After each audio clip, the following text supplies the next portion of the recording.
Judgement. जैसे हम चांद को देखते हैं ना, अर्थ पे सब लोग एक वक्त पे चांद को देखते हैं, उसी वक्त जजमेंट डे पे हम भी ईश्वर को उसी प्रकार से, उसी चमकता हुआ ऐसी ही पोजीशन पे देखेंगे। एंड तो मैं आपसे क्लैरिटी में समझना चाहती थी कि क्या हम सब लोग जजमेंट डे पे एक ही रूप में ईश्वर को देखेंगे, एंड फिर वन बाय वन करके एक आत्मा सामने जाएगी, वो एक बंदा सामने जाएगा, उसका हिसाब सबके सामने होगा, उसकी पूरी लाइफ सबके सामने खुलेगी वन बाय वन करके। बट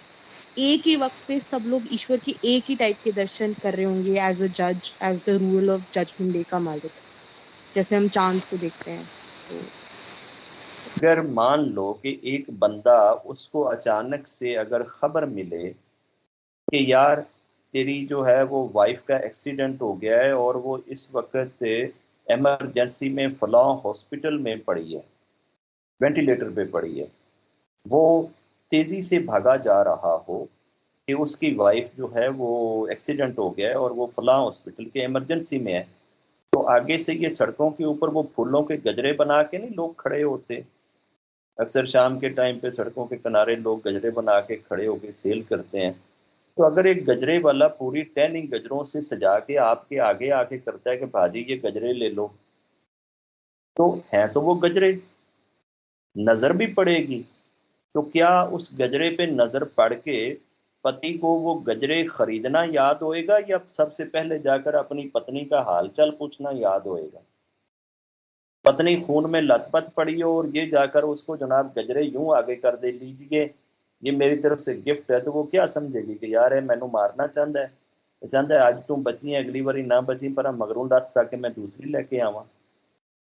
तो रब तो सबको एक जैसा ही दिखेगा, मगर आपके देखने का अंदाज डिफरेंट होएगा। जब आपके पल्ले नेकी नहीं ना होएगी और उधर से वो नरक आपको धाड़ धाड़ के पुकार रहा होएगा ना, और आपके कानों में जब उसकी आवाज एक एक हजार मील से कान फाड़ने वाली आ रही होएगी ना, तो फिर आप रब को भी ऐसे ही देख रहे होंगे कि जैसे कोई कलपता तड़पता हुआ बंदा बिस्मल की तरह, जैसे उसकी जान निकल रही हो, इस तरह से आप रब के दर्शन कर रहे होंगे। तो हर चीज से को वेरी करेगी चीज बंदे की अपनी जात, कि उसकी अपनी झोली में क्या है। रब एक ही है, रब का रूप एक जैसा ही होएगा, देखने वाली आंखें सारी डिफरेंट होएंगी। कोई रब के रूप में इतने लीन हो जाएंगे कि उनको वो भूल ही जाएगा कि यार इधर तो सूर्य सर पे खड़ा है, इधर तो जमीन जो है वो तप रही है, इधर तो इतनी गर्मी है, इधर तो ये है। वो उसके दर्शनों में इतने महव हो जाएंगे, क्योंकि वो पता नहीं कितने बेचारे तड़प तड़प के तो वहां पहुंचे होंगे, कितनी मुसीबतें झील झील के तो वो वहां पहुंचे होंगे, कितने लाखों बार अपने कानों को गंदे गाने सुनने से रोका होएगा, कितनी लाखों बार अपनी आंखों को वोयोरिज्म करने से रोका होएगा, कितने लाखों बार उन्होंने अपने हाथों को पाप करने से बचाया होएगा, कितनी लाखों बार बुराई की तरफ जाने से अपने पाँव को उन्होंने बेड़ियां पहनाई होएंगी। आज ही तो मौका मिला होएगा, अब सामने ईश्वर होएगा, तो उसका दर्शन करने का अंदाज और होएगा। और जिसने सारी जिंदगी इन अय्याशियों में गुजारी होएगी, ईश्वर तो वही होएगा, सामने बैठा होएगा, सबको दिख रहा होएगा, मगर देखने का अंदाज तो भाई साहब के अपने पल्ले दानों से होएगा ना, कि पल्ले दाने कितने हैं। तो बस कोशिश करें कि पल्ले हमारे इतने दाने हों कि जब ईश्वर सामने आए तो एटलीस्ट हमें इतनी होश हो कि हमारे सामने कौन है। ऐसा ना हो कि ईश्वर के सामने होने के बावजूद हमें ये लगे कि ईश्वर तो सामने नहीं है, नरक सामने जरूर है। ठीक है? जब मैं अक्सर मिसाल देता होता हूँ कि अगर एक आदमी बेचारा, वो 11 फ्लोर का अगर कोई प्लाजा है और वो छत से नीचे आ रहा हो, तो आप उसको रास्ते में कहें पढ़ो गायत्री मंत्रा, तो सुनेगा वो आपकी बात? अब उसको गायत्री मंत्रा याद आएगा जब वो 3 फ्लोर तय कर चुका होएगा और 4 फ्लोर अभी बाकी होंगे। उस वक्त आप उसे कहें कि जनाब आपके बेटे का रिजल्ट आना है, जरा आप उसके लिए प्रार्थना करो, तो क्या उसको अपने बेटे का रिजल्ट याद होएगा कि वो अपने बेटे के लिए प्रार्थना करे? उस वक्त अगर उसको कहा जाए कि जनाब आज आपका बर्थडे, हम आपको आपका बर्थडे विश करते हैं, तो वो आपकी बर्थडे विशिंग को लेने के लिए तैयार होएगा? उसको तो जान के लाले पड़े हुए होंगे, उसको तो नीचे वो फर्श नजर आ रहा होएगा और अपनी स्पीड नजर आ रही होगी, उसका ध्यान तो सारे का सारा उधर खड़ा होएगा, किसी एक चीज की तरफ भी उसका ख्याल नहीं होएगा।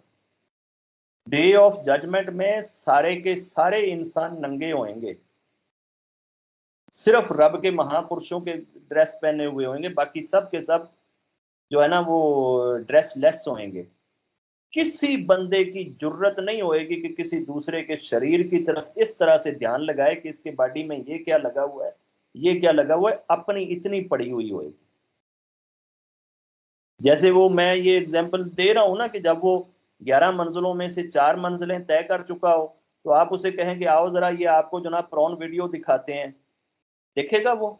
आप उसके आगे कर दें टच स्क्रीन को, जनाब इसको जरा टच करो, क्लिक करो, अगली वाली वीडियो बहुत सुंदर है, करेगा वो टच?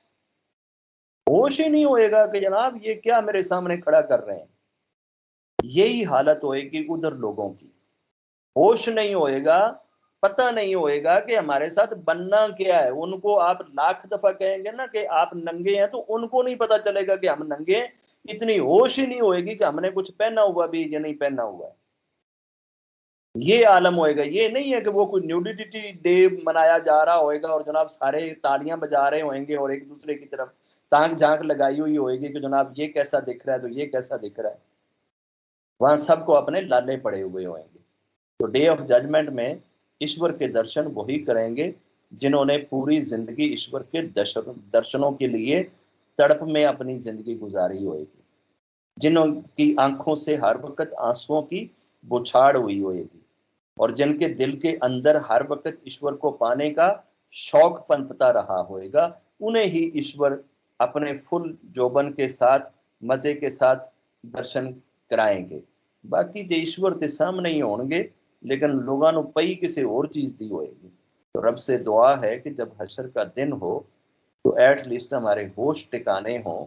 हमें समझ हो और हमें ईश्वर के दर्शनों को अच्छे तरीके से ले सकें और कर सकें और उससे इंजॉय कर सकें और खुश हो सकें। जय गुरु।